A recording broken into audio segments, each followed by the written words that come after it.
నేను కంటికి కనపడని సూక్ష్మ సాలీడు జాతికి చెందినదానను. నన్ను కంకినల్లి లేదా నల్ల కంకి అంటారు. నేను వరి పాలు పోసుకునే దశలో ఎక్కువగా ఆశించి నా సంతతిని పెంచుకుంటాను.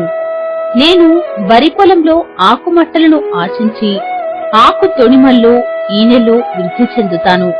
నేను ఆశించిన ఆకులపై పసుపు వర్ణపు చారలు ఏర్పడి క్రమేపీ ఆకు అడుగు భాగాన ఈనెల మరియు ఆకు తొడిమెలపై నల్లటి మచ్చలు ఏర్పడతాయి. బెట్ట పరిస్థితిలో నా ఉద్ధృతి ఎక్కువై గింజలపై నల్లటి మచ్చలు ఏర్పడి పాలు పోసుకోక తాలు గింజలుగా మారుతాయి.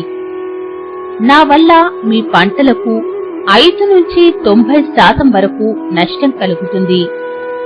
నేను కంటికి కనపడనంత సూక్ష్మంగా దాదాపుగా 1/4 మిల్లీమీటర్ పొడవులో పారదర్శకంగా గడ్డి రంగులో ఉంటాను.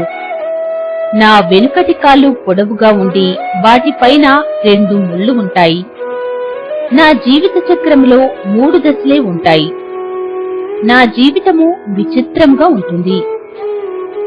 నేను సంపర్కము లేకుండా కూడా మగపిల్ల పురుగులను పెట్టగలను.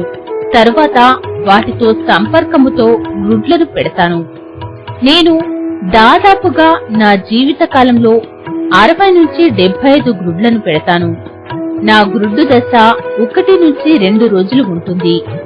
ఆ తర్వాత అందులో నుంచి పిల్ల పురుగులు బయటకు వస్తాయి. నా పిల్ల పురుగులు నాలానే ఉంటాయి, కాని వాటికి 3 జతల కాళ్లే ఉంటాయి.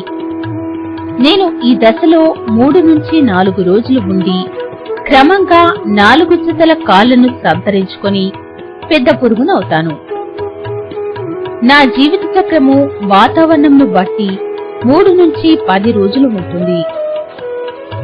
పంట మొదటి దశలో అధికంగా పురుగు మందులు వాడటం వలన, శత్రు పురుగులు అధికంగా ఉండటం వలన, మొక్కలు దగ్గరగా నాటడం వలన, నత్రజని ఎరువులు ఎక్కువగా వాడటం వలన నా ఉధృతి ఎక్కువగా ఉంటుంది.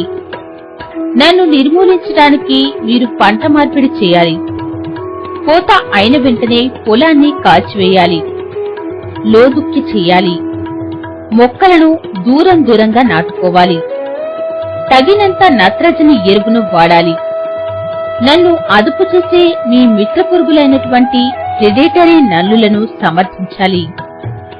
నన్ను రసాయన పురుగు మందులతో అరికట్టలేరు, ఎందుకంటే నేను ఆకు మట్టలలో దాగి ఉంటాను. కాబట్టి మొక్కంతా ప్రాకి విషంగా మార్చే ప్రత్యేకమైన నల్లుల మందులైన మైటిసైడ్లను వాడి నన్ను అరికట్టవచ్చు.